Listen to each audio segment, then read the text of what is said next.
I've reviewed a few GameSir products on my channel. This is a new one. They sent me the GameSir X3 Protype C cooling wired mobile game connector controller. This one here I've seen pop up on a few places. They asked me if I wanted to review it, and I said yes, of course. So we get some stickers, quality control, a nice GameSir sticker.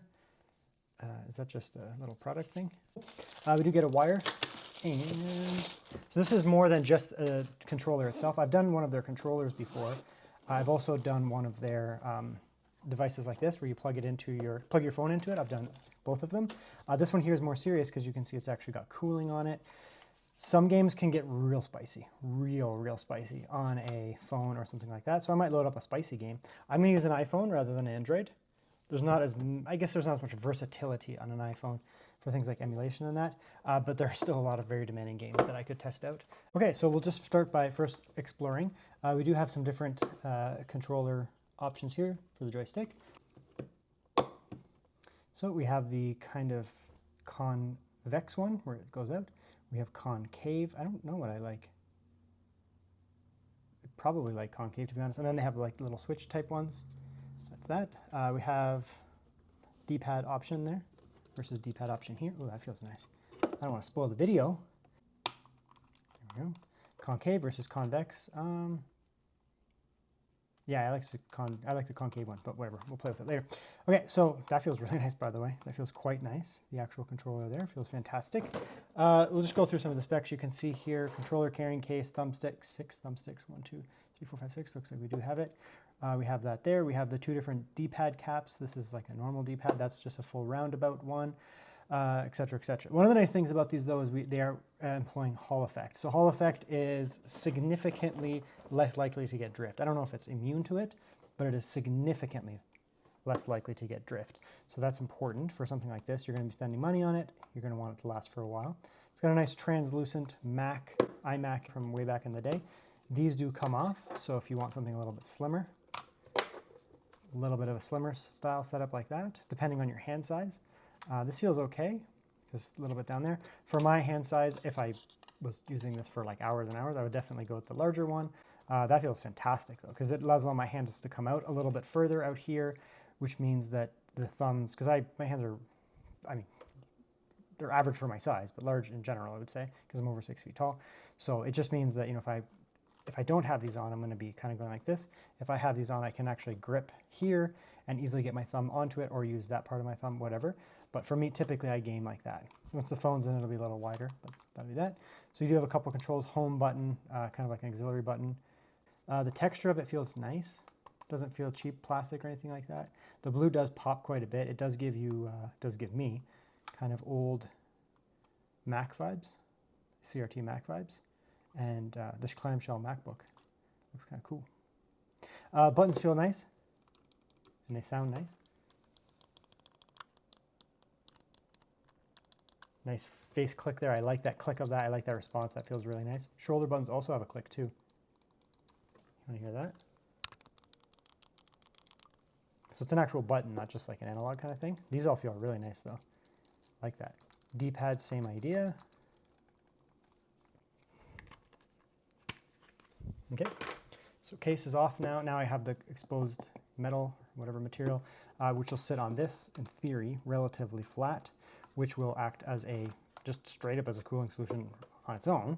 And then of course the fan is going to blow air onto that as well and basically bring away air, in theory. So it was S and up for, so down, 1,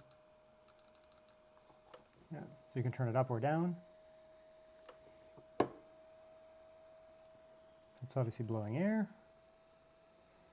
So I'll probably just do this like anecdotally, I suppose. I'll play some game for a bit and then I will feel it with the fan and then I'll turn it off and do it again, or do it with my hand, for example. Just kind of get the difference there.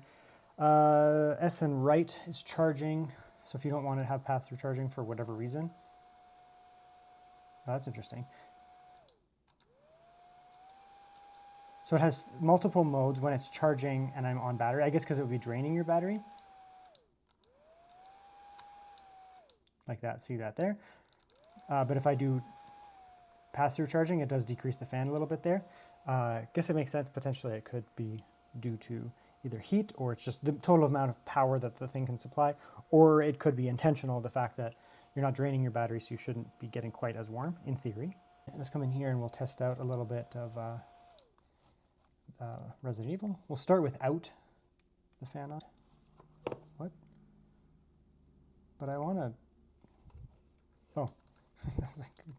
It's detecting the controller automatically. Very good. I guess if you touch the screen, it'll do touch controls, but we'll go like...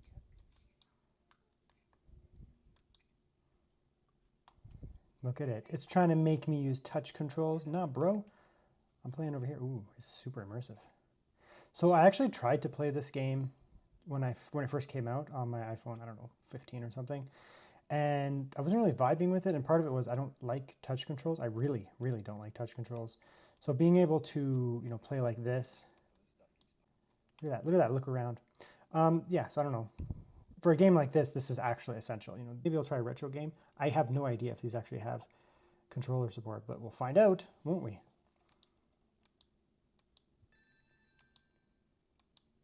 I really, really hope this works.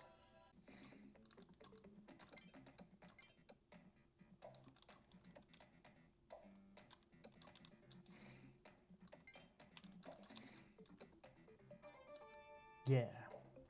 So a game like this is like completely not viable on touch control, like at all. This game is not viable on touch controls, just so you know. It is a very difficult game. Oops. Yeah, don't press that button.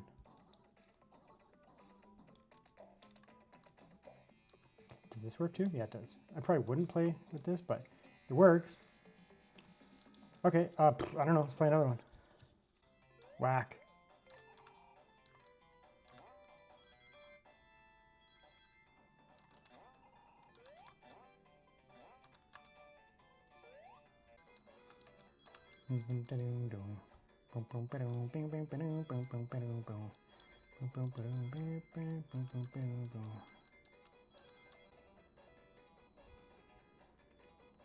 Give me that Chaos Emerald, bruh.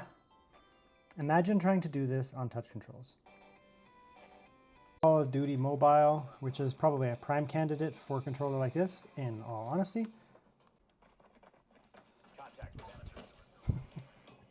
So stupid.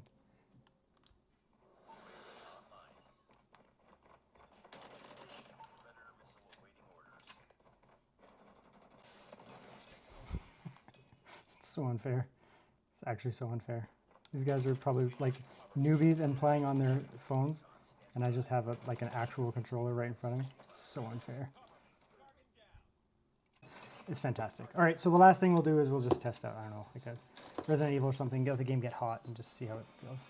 I think I'll try some Resident Evil Village. I'll probably just turn it like way up so it's really taxing the phone here. Some phones are more prone to getting hot than others, but I can definitely feel some heat here. I'll play for a minute and come back. Now it's definitely getting warm. I've been playing for a little while. I can definitely feel heat. It's not hot, like hot, but I mean, heat is not good for your phone. So we'll go like this here. Turn that up. Just give it a sec. I'll keep playing while I'm doing it too.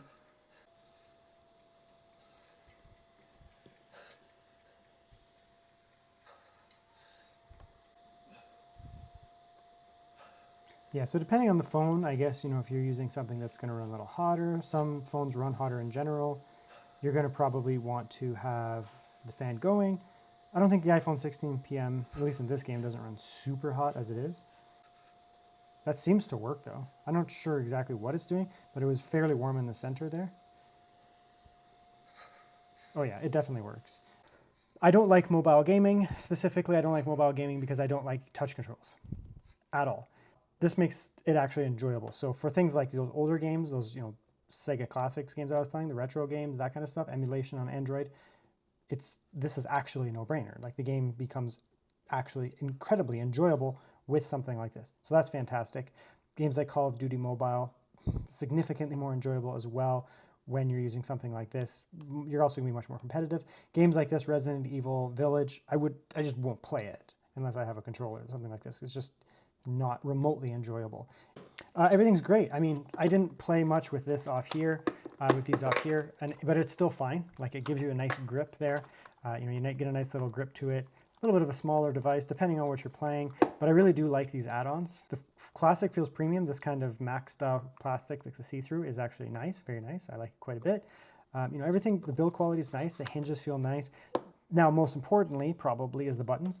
The shoulder buttons feel fantastic. All these face buttons feel fantastic. These are really, really nice, actually. They're relatively tight compared to some controllers where it's just like a floppy loose thing. I don't like that at all. I like it to be relatively firm. That's what I like personally. And so they give you feel more assured when you're actually using it. It's really cool. This thing is actually really good quality. It feels nice, and it's going to make something like mobile game for me that is not enjoyable actually legitimately enjoyable, and something that I would actually play. That's the X3 Pro. Very nice device.